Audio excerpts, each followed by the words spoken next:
बिस्मिल्लाहिर्रहमानिर्रहीम। Dear students, अस्सलाम वालेकुम।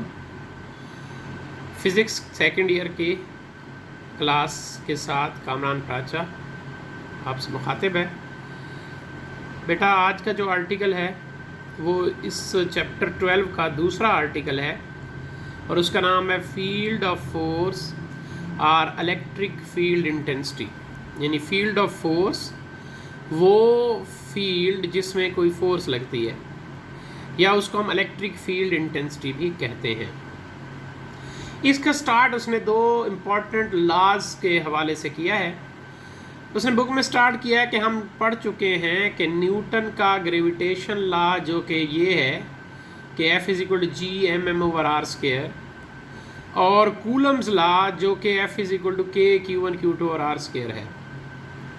ये दो इम्पॉर्टेंट लॉज जो है उसका हवाला उसने दिया है और कहा है कि इन दोनों की मदद से हम ग्रेविटेशनल फोर्स और इलेक्ट्रोस्टैटिक फोर्स की मैग्नीट्यूड और डायरेक्शन को मालूम कर सकते हैं। हम इस काबिल हो जाते हैं कि हम मैग्नीट्यूड और डायरेक्शन मालूम कर लें इसकी मदद से ग्रेविटेशनल फोर्स की और इसकी मदद से इलेक्ट्रोस्टैटिक फोर्स की। अब हमारे पास ये चीज़ तो आ गई कि हम इनकी मदद से क्या मालूम कर सकते हैं, लेकिन जब हम ये पढ़ लेते हैं तो हमारे जहन में फिर भी दो सवालात जो है वो पैदा होते हैं। 2 क्वेश्चंस अराइजेस। नंबर 1, जिसको ए का नाम दिया गया है, what are origin of these forces. ये फोर्सेस जो है हमने पढ़ी हैं, ये लगती हैं, ठीक है, लेकिन ये कैसे पैदा होते हैं, कहाँ से निकलती हैं, कहाँ इसका ओरिजिन है। एक सवाल तो ये हमारे जहन में पैदा होता है, और दूसरा सवाल जो है, how are these forces transmitted from one mass to other mass और one charge to other charge. एक सवाल जो जहन में पैदा होता है वो ये है कि ये कहाँ से पैदा हुई, ओरिजिन क्या है इनका, और दूसरा सवाल है कि इनको ट्रांसमिट कैसे किया जाता है, एक मास से दूसरे मास तक कैसे पहुंचती हैं, या एक चार्ज से दूसरे चार्ज तक कैसे पहुंचती हैं। ये दो सवाल हमारे जहन में उभरते हैं। अब ज़ाहिर बात है, जब सवालात उभरते हैं तो उनका जवाब भी होना चाहिए।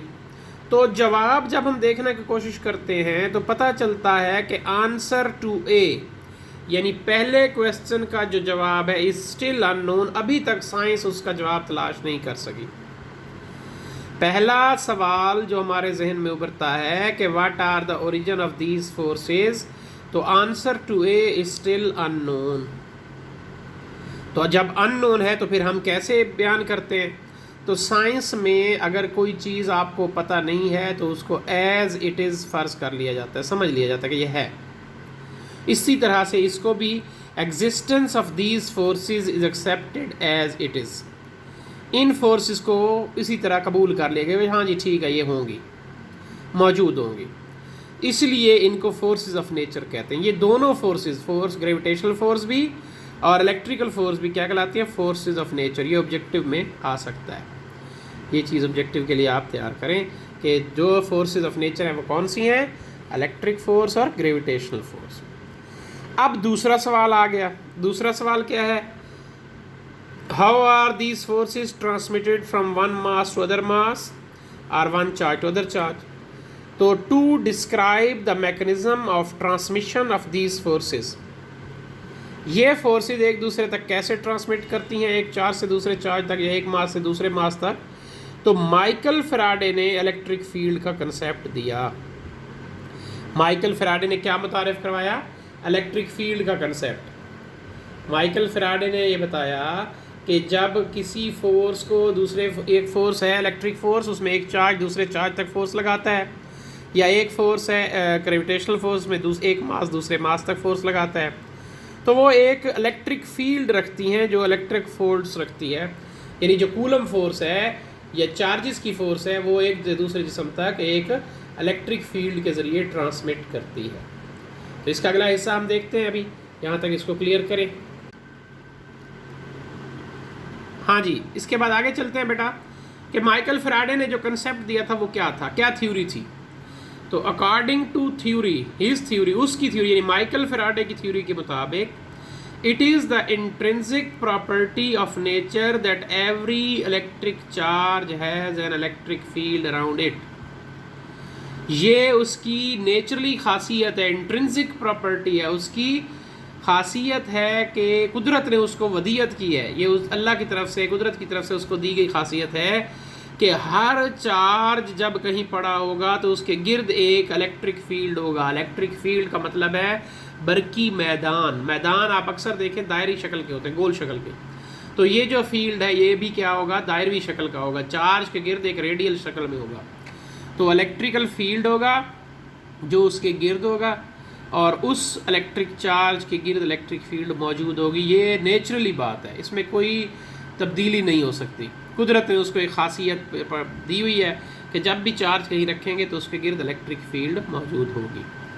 This is considered to be force field. अब हम इसको क्या फ़र्ज करते हैं कि ये फोर्स फील्ड है। फोर्स फील्ड का मतलब जब कोई और जिस्म इसमें लाया जाए तो उस पर फोर्स लगाए, यानी that exert a force on other charges placed in that field. Force field वो होती है कि उसमें जब किसी जिस्म को लेकर आए, किसी चार्ज को, किसी बॉडी को, तो उस पर फोर्स लगे, इसको कहते हैं फोर्स फील्ड। अच्छा जी, अब वो कहता है this is considered to be a force field. Michael Faraday ने कहा कि वो हर चार्ज अपने गिर्द इलेक्ट्रिक फील्ड रखता है, ये कुदरत ने उसको खासियत दी है, और वो फोर्स फील्ड है, यानी वो दूसरे चीज़ चार्जेस पर फोर्स लगाएगी जब उस फील्ड में रखा जाए। मिसाल के तौर पर आप देख सकते हैं डायग्राम, ये चार्ज क्यू है, इसको जब रखा है तो इसके गिर्द ये डॉट्स आपको नज़र आ रहे हैं, ये सारे यहाँ तक जा रहे हैं, तो ये डॉट्स इसकी इलेक्ट्रिक फील्ड को बयान कर रहे हैं। अब आप पढ़ेंगे आगे कि चार्जेस जो है, डॉट्स जो हैं वो जहाँ करीब करीब हैं तो वो चार्ज के करीब है जगह, इसका मतलब इलेक्ट्रिक फील्ड ज़्यादा है, और जितना दूर होते जाएंगे चार्जेस और डॉट्स आपस में कम होते जाएंगे, दूर दूर होते जाएंगे, तो इसका मतलब है उनकी इलेक्ट्रिक फील्ड कम होती जाएगी। फॉर एग्जांपल इसकी मिसाल उसने दी है, charge Q produces an electric field in the space surrounding it. ये चार्ज क्यू है, इसके गिर्द स्पेस है, इसमें इलेक्ट्रिक फील्ड मौजूद है। Charge Q produces an electric field in the space around it. Charge Q के गिर्द एक स्पेस है, उसमें इलेक्ट्रिक फील्ड मौजूद है। Field exist whether other charges are present or not. अब इसकी जो है खासियत ये है कि ये एक चार्ज जब रखेंगे तो उसके गिर्द इलेक्ट्रिक फील्ड होगी। अब आप उसको देख तो नहीं सकते, दूसरे चार्जेस आप उसके करीब लाएं या ना लाएं, इलेक्ट्रिक फील्ड मौजूद है।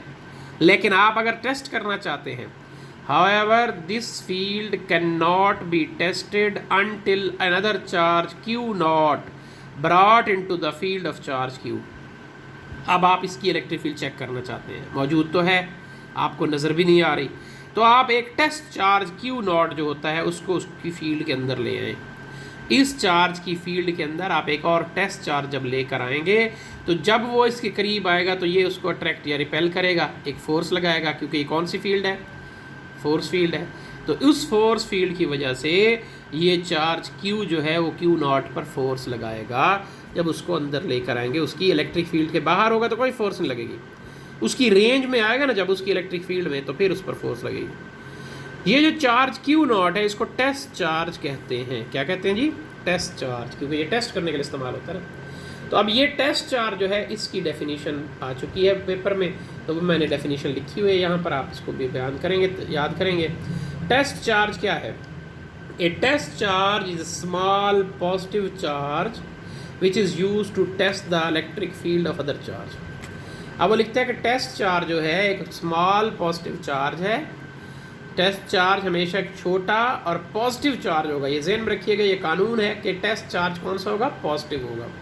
विच is use to test the electric field of other charge, और उसको हम दूसरे चार्ज की इलेक्ट्रिक फील्ड टेस्ट करने के लिए इस्तेमाल करते हैं। तो दोबारा से देखें, test charge is a small positive charge, छोटा और पॉजिटिव चार्ज होगा, which is use to test the electric field of other charge, जिसको हम दूसरे चार्ज की इलेक्ट्रिक फील्ड टेस्ट करने के लिए इस्तेमाल करते हैं। इसको हम आगे चलाएंगे कल इंशाल्लाह। आज का लेक्चर यहाँ तक क्लियर करें, इसमें कोई क्वेश्चन हो, कोई मसला हो, कोई कम्प्लेक्शन हो, कम्प्लेक्सिटी हो, इसको पढ़ें। इसमें मैं आपको नोट्स भी भेज दूंगा, बुक के भी, और ये नोट्स भी हैं। इसमें कन्फ्यूजन हो तो आप व्हाट्सएप ग्रुप पर रब्ता कर लें, मेरे व्हाट्सएप ग्रुप पे या इसी बुक ग्रुप के अंदर। इस ग्रुप में तो आप नहीं रब्ता कर सकते क्योंकि एडमिन सेंड कर सकते हैं मैसेज, तो आप मेरे व्हाट्सएप ग्रुप पे किसी वक्त भी रब्ता करके क्वेश्चन कर सकते हैं। ऑडियो क्वेश्चन करें या लिख कर करें, या आपकी मर्ज़ी है, मैं इंशाल्लाह आपको उसका जवाब दूँगा। और अगर आपको क्लियर है तो हम कल इंशाल्लाह इसको आगे चलाएँगे। अल्लाह हाफिज़।